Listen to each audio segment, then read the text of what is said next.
All right, we have a brand new Nokia Lumia 900 for AT&T and an Apple iPhone 4S. And this is more of a first look on the Nokia and how it compares to another popular phone on AT&T or around the world actually, the iPhone 4S. And if I can enter my password correctly here, we'll get to this phone.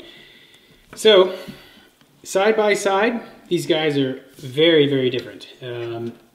Most notably the size of the Lumia 900 compared to the iPhone 4S. And actually compared to the Lumia 800, which I have, but I don't have here. Pretty substantial phone.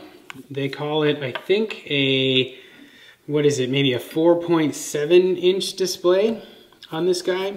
But double check that spec, I'm not 100% sure on that one. But the most striking thing about it is the screen and this awesome new polycarbonate case, which is sort of has a plasticky feel to it. It feels really good in your hand. It's noticeably heavier than I would have expected, actually.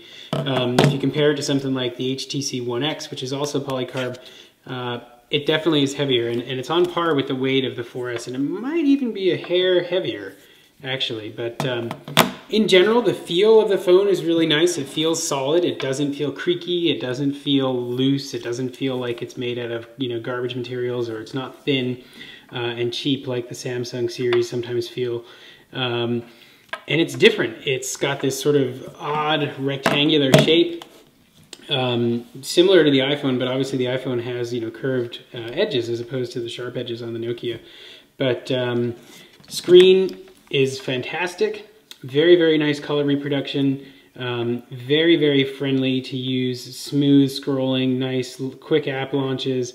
Screen is nice in that I like the color, I like the brightness, but if you compare the screen to the iPhone, just in terms of resolution, you'll notice that the Lumia 900 is definitely lacking.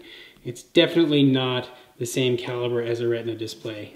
It's also a lot cheaper than the iPhone, so you have to weigh that in your comparison as well. Now, in another respect, the camera on the back of this guy is touted as an 8 megapixel 2.8 aperture lens, and so we haven't done any testing with the camera yet, but we will, and we'll keep you guys up to date on comparisons between this and the HTC One X and the iPhone 4S. But camera-wise, the same as the iPhone. It is a nice handset. It's definitely something that is new to the world. This is Nokia's new flagship, come back from the dead, last chance device here.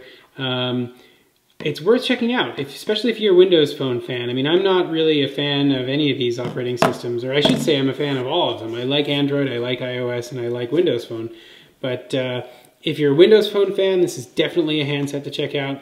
And if you've never used Windows Phone, it might be worth an investigation. The hardware is beautiful, the software is good. It's 99 bucks on contract, so it's $100 for the upgrade, $450 for a non-contract purchase, which is a little steep for some people, but in the land of smartphones, it's actually not that expensive. It's probably $200 less than you'd find for most new phones on AT&T.